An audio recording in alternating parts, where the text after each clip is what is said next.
much.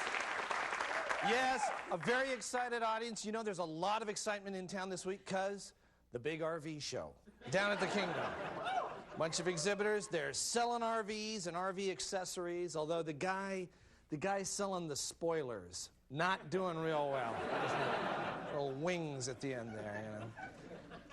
You know, I've been to other auto shows, and they have special guests, like they have, you know, like the Budweiser girls and Playboy Playmates show up, you know, signing their pictures. And at the RV show, they have a special guest. It's Sunny Kobe Cook. I don't know if you know. She is hot. She is looking hot.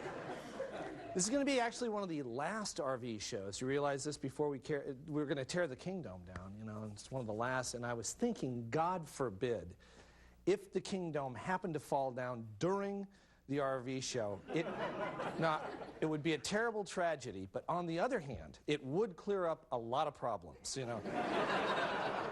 Traffic around here would be a lot better. The tax burden of Medicare payments would drop substantially. And some financially strapped baby boomer-aged children would get a decent inheritance instead of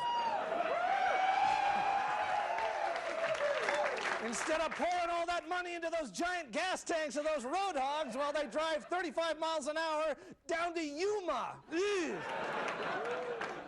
You know, I mean, they pay $100,000 for those rigs so they can save $50 a night on hotel rooms. Yeah, I mean, Dad, have you done the math? Okay. A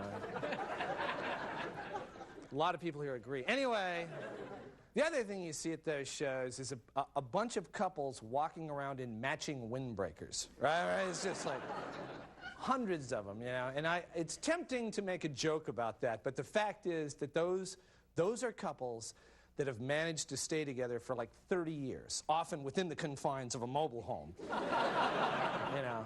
And the question has to be asked, how do they do it? Well, we got a lot closer to the answer this week. You know, I mean, with all the news in Washington and Iraq, the story that everyone was talking about was that study on marriage that those researchers at the UW did. They said that for a marriage to last, the husband should just do whatever the wife says. I mean, it's all over the country. A lot of people here read it.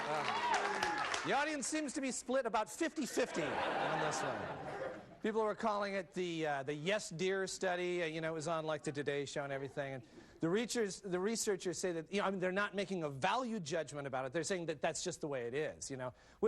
My question is, they spent how much money and how much time figuring this out? You know, I mean, they could have just read the Lockhornes cartoon in Parade magazine. You know, or better yet, the Bible. Hey, Adam, eat this apple. Gee, I don't know, Eve. Wasn't that the one thing that God said would get us kicked out of this state of eternal paradise? Maybe I shouldn't eat the apple. It's because you don't love me, isn't it? Yeah, sorry, dear. So, that's the secret of a long marriage, you know. I mean, the story, it was on the front page of the Times this week, and in hundreds of thousands of households around our area, husbands held up the paper and said, well, this isn't exactly news, is it? And the wives said, what do you mean? And the husband said, nothing. I don't mean anything by that. Nothing. The newspapers only gave a brief synopsis of the study. The researchers had some more in-depth findings, and we thought you might be interested. For example, they also found that when the wife gets a perm, the husband should not say she looks just like Led Zeppelin lead singer Robert Plant. The passion might fade, but saying, I'm going to the fridge, do you want anything, will always be appreciated. The husband should never slap the wife's fanny and exclaim, I like 'em plump. Also, never leave a stranger's underpants in your coat pocket for very long. No matter how old they get, men like fireworks. That's been proven. And finally, for longevity in marriages, respect is important, especially about the time when his breasts become larger than hers.